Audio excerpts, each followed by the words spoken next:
sebuah hotel tua, ada kamar yang tidak pernah dikosongkan karena penghuninya tidak pernah keluar hidup-hidup. Apa yang akan terjadi jika kamu menginap di kamar yang dulunya adalah tempat pembunuhan brutal?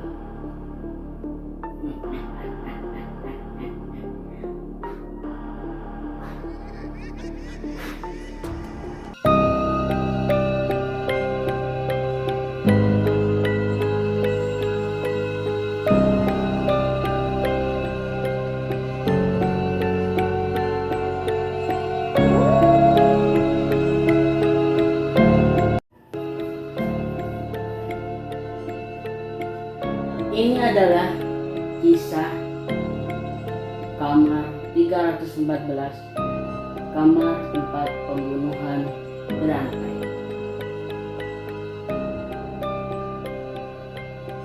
Jika video dan cerita ini seram, jangan lupa untuk klik like-nya, komentar, dan juga subscribe. Atau kalian bisa mengirimkan cerita kalian sepanjang mungkin melewati email yang ada di bawah. Selamat mendengarkan dan juga selamat.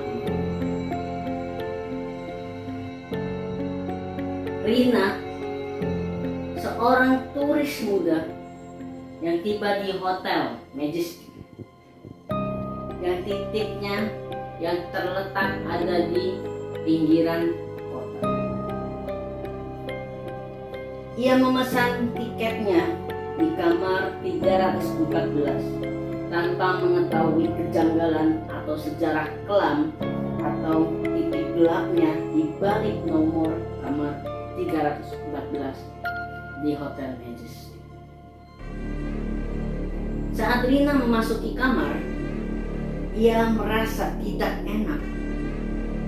Udaranya di kamar terasa berat dan gelap, seperti ada sesuatu yang mengganggu dan mengawasinya.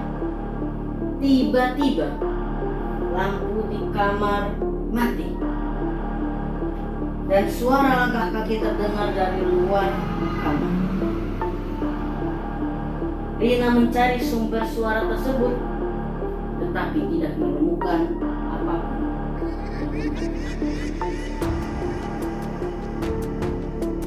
Ia pun memutuskan untuk mencari informasi tentang kamar 314 yang ada di hotel. Rina membuka laptopnya dan mencari informasinya di internet dan mulai terus mencari tentang sebuah kamar 314 di Hotel Majestic, dan ia menemukan sebuah artikel yang membuatnya merinding. Kamar 314 di Hotel Majestic telah menjadi saksi pembunuhan berantai yang dilakukan oleh seorang psikopat yang bernama Mr. Jenkins.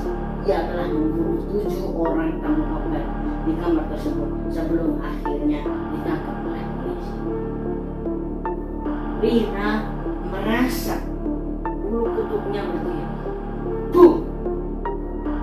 Ia tidak percaya bahwa ia menginap di kamar yang ia inapkan.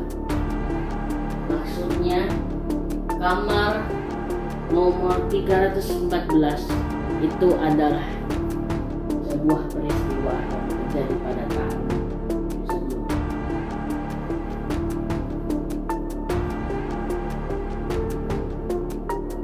Sang pemilik hotel dan sang karyawan hotel pun tidak mengetahui kalau ada yang janggal di kamar 314 tersebut. Tidak mengetahui bahwa rohnya masih ada di sana. Tiba-tiba ia mendengar suara langkah kaki, dan ia mendengar suara langkah kaki lagi dan lagi. Ia mendengar lebih dekat lagi. Rina berusaha untuk membuka pintu kamar, tetapi pintu tersebut sudah terkunci dari luar. Ia pun dia terjebak. Rina panik dan berteriak minta tolong. Tolong, tolong. Tidak ada orang dan tidak ada pelayan apapun itu yang menjawab dari area kamar 314. Suara langkah kaki semakin mendekat, dekat dan dekat. Dan Rina bisa merasakan kehadiran Mr. Jenkins di balik pintu. Tiba-tiba lampu menyala kembali. Dan ada sebuah catatan di meja yang bertuliskan, "Selamat datang di korban ke-8."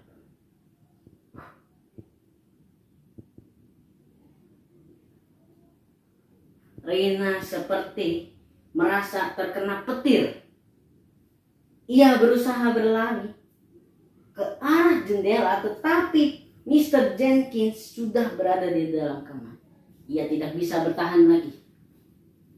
Tidak ada yang bisa dipertahankan jika Mr. Jenkins sudah pergi. Tetapi Mr. Jenkins ini adalah seorang psikopat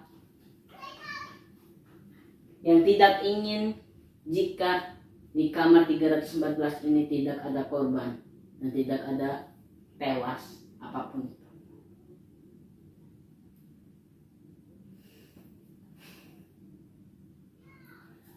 Mr. Jenkins sudah mendekati Rina dengan senyum mengerikan dan berkata, "Kamar 314 Hotel Majestic membutuhkan korban lagi."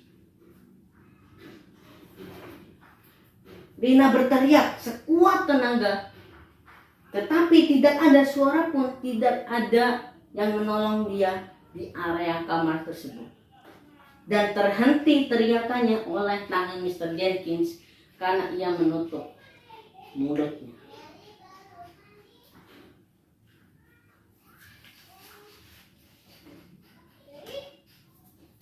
Keesokan harinya, petugas hotel menemukan kamar 314 dalam keadaan berantakan. Barang-barang yang ada di turis muda itu semuanya berantakan. Entah laptop yang sedang dicas, yang masih mencari informasinya, dan apapun itu masih dalam berantakan, tidak ditata kembali. Dan Rina tidak pernah ditemukan lagi. Dan dinding kamar tertulis bahwa korban ke-8 telah ditambah.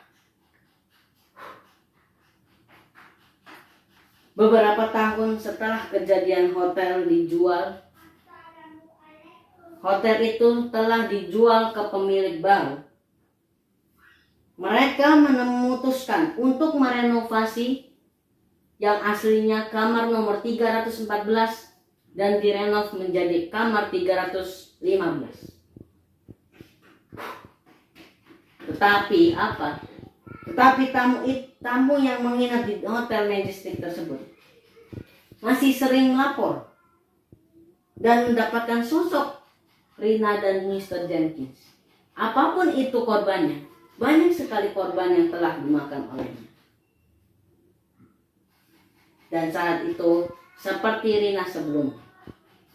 Tetapi di tahun kejadian tersebut ia bertambah. Selamat datang korban ke-9.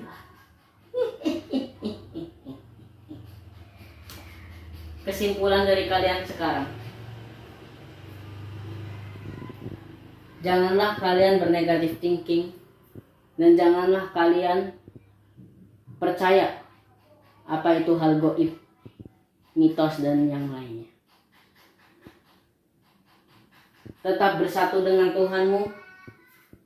Berdoalah sekuat mungkin, beribadahlah sesering mungkin agar kalian tidak terkena godaan setan dan juga jin.